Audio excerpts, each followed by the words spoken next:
transfiguração de Jesus. Vamos à nossa mensagem de hoje. Vamos fazer uma leitura em Mateus, capítulo 17, a partir do versículo 1, versículo 1 ao 8, que diz assim: 6 dias depois, Jesus tomou consigo Pedro, Tiago e João, irmão de Tiago, e os levou em particular a um alto monte. Ali ele foi transfigurado diante deles. Sua face brilhou como o sol e suas roupas se tornaram branca como a luz. Naquele mesmo momento, apareceram diante deles Moisés e Elias, conversando com Jesus. Então Pedro disse a Jesus: Senhor, é bom estarmos aqui. Se quiseres, farei 3 tendas, uma para ti, uma para Moisés e outra para Elias. Quando ele ainda estava falando, uma nuvem resplandecente os envolveu, e dela saiu uma voz que dizia: Este é o meu filho amado, de quem me agrado. Ouçam-no. Ouvindo isso, os discípulos prostraram-se com o rosto em terra e ficaram aterrorizados. Mas Jesus se aproximou, tocou neles e disse: Levante-se, não tenham medo. E erguendo eles os olhos, não viram mais ninguém a não ser Jesus. Então esse texto é tão interessante, este momento da transfiguração, que está ali Jesus com seus discípulos e aparece Elias e Moisés. E esse texto é tão importante, que nós vimos que a transfiguração é uma das cenas mais sublimes de toda a história sagrada. Ela ocorreu cerca de uma semana depois de Jesus ter prometido edificar a sua igreja ali no capítulo 16, versículo 18. E este acontecimento deu-se numa montanha que provavelmente ficava na estrada entre Cesareia de Filipe e Jerusalém. Jesus levou com ele 3 testemunhas. Levou Pedro, Tiago e João. Eles também foram os 3 escolhidos em outras ocasiões. De todos os apóstolos, talvez esses 3 eles estivessem melhor preparados no coração e na vida para o propósito que Jesus tinha em mente. Mais tarde, Pedro referiu-se a eles como homens que eram reputados colunas. Em Gálatas 2,9 diz: reconhecendo a graça que me fora concedida, Tiago, Pedro e João, tido como colunas, estenderam a mão direita a mim e a Barnabé em sinal de comunhão. Eles concordaram em que devíamos nos dirigir aos gentios e eles aos circuncisos. Pedro, Tiago e João, eles também estavam presentes quando Jesus ressuscitou a filha de Jairo, no capítulo 5 de Marcos. Enquanto Jesus ainda estava falando, chegaram algumas pessoas da casa de Jairo, o dirigente da sinagoga. Sua filha morreu, disseram eles. Não precisa mais incomodar o mestre. Não fazendo caso do que eles disseram, Jesus disse ao dirigente da sinagoga: Não tenha medo, tão somente creia. E não deixou ninguém segui-lo, senão Pedro, Tiago e João, irmão de Tiago. Nós vimos aí no capítulo 5, no versículo 35 ao 37. E quando ele orou no Getsêmani, também eles estavam ali com Jesus. Levando consigo Pedro e os 2 filhos de Zebedeu, começou a entristecer-se e a angustiar-se. Então esses 3 discípulos, eles eram frequentemente nessas ocasiões, eles eram bem próximos de Jesus. Mas por que ele levou esses 3? Independente da razão pela qual eles foram escolhidos, foram eles que subiram o monte para orar com Jesus nesta ocasião. E naquele monte, Jesus foi transfigurado. enquanto Jesus orava, sua aparência ela foi transformada. Ele apareceu no estado de glória. Isso sugere algo a respeito do mistério com o qual ele era revestido em seu estado pré-existente, e o esplendor com o qual ele seria revestido após a sua glorificação. Os habitantes das regiões celestiais possuem uma aparência de glória transcendental. O rosto de Moisés, por exemplo, ele reluziu após a sua experiência com Deus. Em Êxodo 34, 29 diz: ao descer do monte Sinai com as 2 tábuas da aliança nas mãos, Moisés não sabia que o seu rosto resplandecia por ter conversado com o Senhor.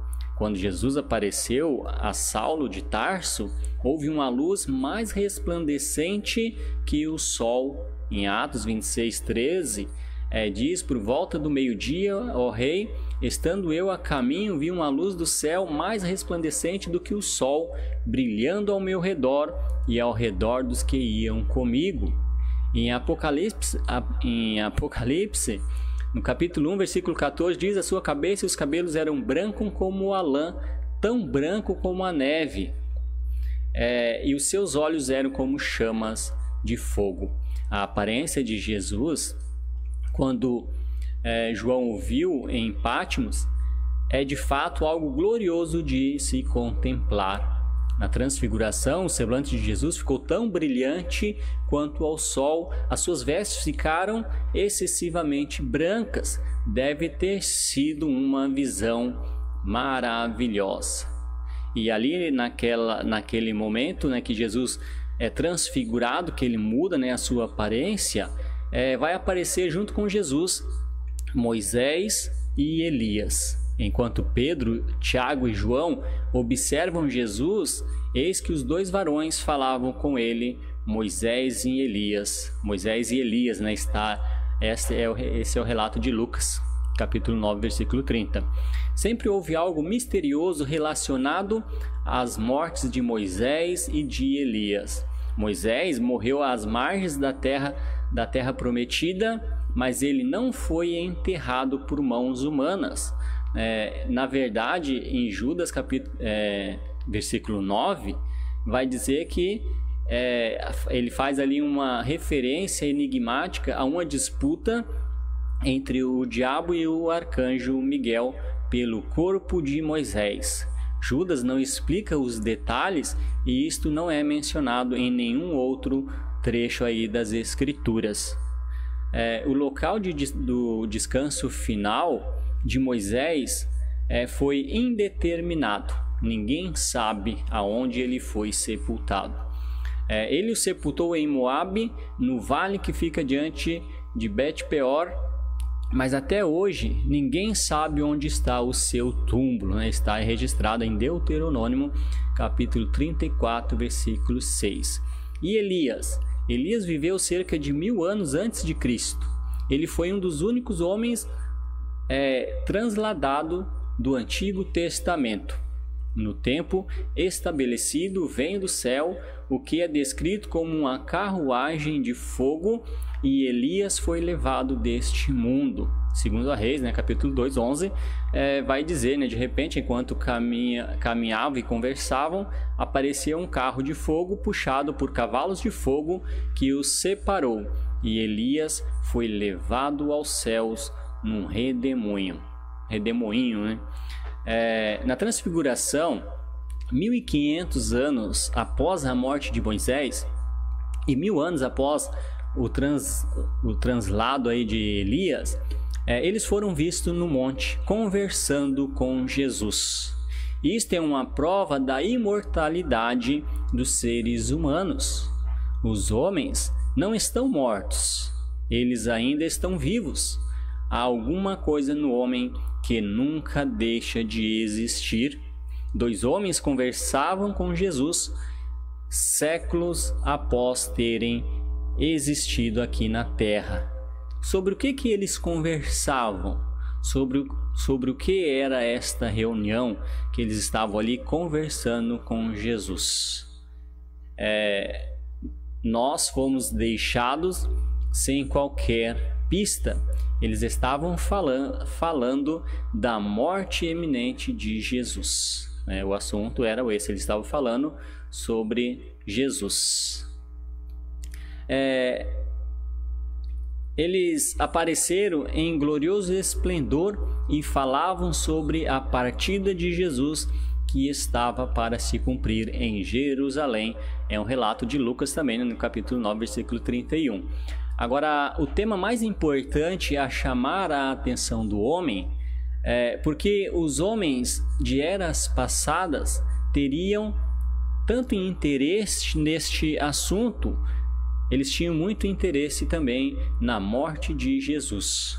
Por essa razão, Jesus Cristo é o mediador de uma nova aliança para que os que são chamados recebam a promessa da herança eterna, visto que ele morreu como resgate pelas transgressões cometidas sobre a primeira aliança. Como nós vimos em Hebreus 9, versículo 15, a resposta encontra-se neste versículo. Se encontra em Hebreus. O seu sangue remiu os pecados do passado e do presente. Então, a preocupação de Elias e de Moisés é que Jesus também morreria pelo pecado de todos aqueles que viveram antes de Jesus, que levaram uma vida de obediência, uma vida agradável a Deus. Jesus morreu para a salvação desses homens. Veio do céu uma voz. Inicialmente, os 3 apóstolos foram vencidos pelo sono, eu estou usando um paralelo de Lucas, que é interessante, as palavras de Lucas também. E aí isso aí está no versículo 32, mas foram despertados e o seu interesse foi logo aguçado.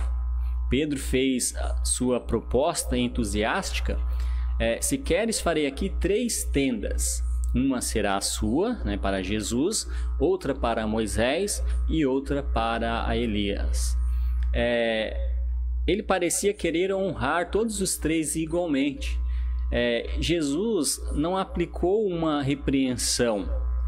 Isso deveria ser feito de uma maneira mais impressiva. Uma nuvem luminosa os encobriu e ouviram a voz do céu: este é o meu filho amado, a ele ouve.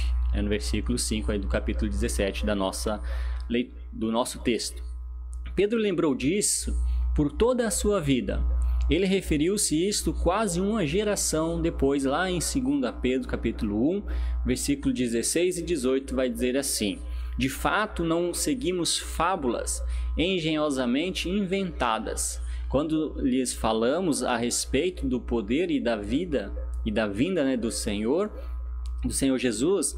Pelo contrário, nós fomos testemunha oculares da sua majestade. Ele recebeu honra e glória da parte de Deus Pai, quando da suprema glória lhe foi dirigida a voz que disse: este é o meu filho amado, a quem me agrado.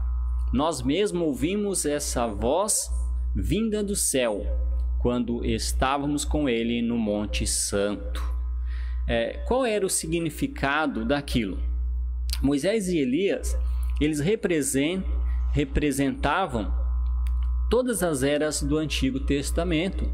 Moisés representava a lei e Elias representava os profetas. O próprio Senhor Jesus usava essa expressão sintética, a lei e os profetas. Nós vimos isso em Mateus, no capítulo 7 de Mateus, no versículo 12, diz: assim em tudo façam aos outros o que vocês querem que eles lhe façam, pois esta é a lei e os profetas. Lucas 16, 29 diz: Abraão respondeu: eles têm Moisés e os profetas, ouçam-no. Houve um tempo em que Moisés e os profetas eram voz de autoridade. Na transfiguração, os apóstolos receberam instruções para agora ouvir a Cristo. Enquanto eles ainda estavam falando, uma nuvem resplandecente os envolveu, e dela saiu uma voz que dizia: Este é o meu filho amado, a quem eu me agrado. Ouçam-no. O que ele está dizendo é que a partir de agora nós devemos ouvir a Jesus. Há muito tempo Deus falou muitas vezes e de várias maneiras aos nossos antepassados por meio dos profetas. Mas nesses últimos dias falou-nos por meio do Filho, a quem constituiu herdeiro de todas as coisas e por meio de quem fez o universo. Hebreus capítulo 1, versículos 1 e 2. Deus agora, ele fala através de Jesus, e é o que Deus está dizendo para os discípulos: ouçam-no, este é o meu filho, né? Ouçam ele a partir de agora. Acontecimentos em torno da transfiguração ensinam obrigatoriamente que o Antigo Testamento ele foi posto de lado. Essa lição era necessária para Pedro e mais tarde o assunto tornou-se uma das maiores batalhas de Paulo. A lição ainda é necessária nos dias de hoje. Infelizmente, tem muitas pessoas que ainda seguem Moisés e os profetas. Não querem deixar de lado a lei de Moisés e querem permanecer observando partes da lei, né? Que a lei jamais alguém conseguiria cumprir toda a lei. E os homens são apegados à lei de uma certa forma que eles escolhem qual parte da lei querem para os dias de hoje. Meus amados, nova aliança, nova era. Hoje nós estamos sobre a lei de Cristo. Ouçam-no, ele a partir de agora. Ouçam a palavra de Deus que fala que agora nós estamos sobre a lei de Jesus. Os homens ainda insistem em ouvir Moisés como uma voz de autoridade em religião. Deus diz: Este é o meu filho amado, a ele ouve. Dê ouvido a ele a partir de agora. Nessa ocasião, os 3 apóstolos, assim como Israel junto ao Sinai, eles estavam com medo. Eles prostraram o rosto em terra e então Jesus o tocou e eles olharam ao redor e não viram mais ninguém senão Jesus. Moisés e Elias haviam ido embora. Eles abdicaram em favor de Jesus. Meus amados, nós somos ensinados na palavra de Deus que existe 3 reinos. Através desse texto, nós podemos colocar dessa forma. Se nós pegarmos essa reunião que aconteceu ali entre Jesus, os profetas, Moisés, né, representando a lei, Elias representando os profetas e os discípulos representando aí os humanos que ainda estavam na terra. Então podemos dizer que existem 3 reinos: o terreno, representado ali pelos apóstolos, o intermediário, representado por Moisés e Elias. Eles estavam e estão vivos, né, em algum lugar, e o reino eterno, representado pelo nosso Senhor Jesus, que estava ali com eles. Uma das coisas mais interessantes sobre a transfiguração é que cada um desses reinos foi representado ali. Onde já houve uma reunião como essa, contemplando essa cena, nós somos levados a crer mais do que nunca na vida após a morte. João, uma das 3 testemunhas, escreveu mais tarde que um dia nós seremos como Cristo, porque haveremos de vê-lo como ele é. Em 1 João, né, no capítulo 3, versículo 2, ele diz essas palavras. Meus amados, um belo texto, uma bela mensagem para nós entender que há uma vida para nós, assim como Moisés fez o seu trabalho, assim como Elias também fez o seu trabalho para Deus, assim como os discípulos de Jesus estavam ali reunidos com ele, cada um deles fazendo a sua parte. A Bíblia nos mostra a verdade que há uma vida depois dessa, que nós seremos salvos e que nós veremos Jesus face a face. Eu costumo dizer que tudo que Jesus fez durante os seus 3 anos de ministério foi ensinar os seus discípulos e ensinar na prática. E quando ele faz questão de levar, né, esses 3 discípulos para que eles vissem que tudo aquilo era real e verdadeiro. E aí ele faz essa reunião colocando esses 3 grupos, se é que nós podemos colocar assim como grupos, ou 3 estágios, mas nos dando a certeza que vale a pena aguardar, porque eu imagino o quanto foi maravilhoso para os discípulos ver aquela cena. Homens que eles conheciam tanto, né, através dos estudos, através da nação, né, de Israel, eles veem que aqueles homens estavam vivos. E eles conhecendo muito bem, né, a história de Moisés, a história de Elias, e já tinha bastante tempo que eles estavam andando com Jesus. Imagina o quanto encorajou esses discípulos a estar cada vez mais próximos de Jesus. Então, meus amados, o que nós podemos tirar como lição deste texto da transfiguração de Jesus é que a certeza de uma vida que está preparada para todo aquele que crer e espera em Jesus. Todo aquele que persevera, um dia virá Jesus Cristo face a face. Esse é o nosso desejo, que nós possamos juntos trilhar este caminho de obediência a Deus, porque logo nós não estaremos mais aqui e nós o veremos como Ele é. Nós veremos o céu como ele é. Nós jamais teremos como imaginar, ainda que nós possamos olhar para esse texto e imaginar o quanto foi bela essa transfiguração de Jesus, essa aparência reluzente, né, podemos dizer assim. Imagina quando nós estivermos juntos de Jesus e vamos ver ele, né, com toda esta beleza. Então, meus amados, vale a pena perseverar na palavra de Deus. Você é cristão?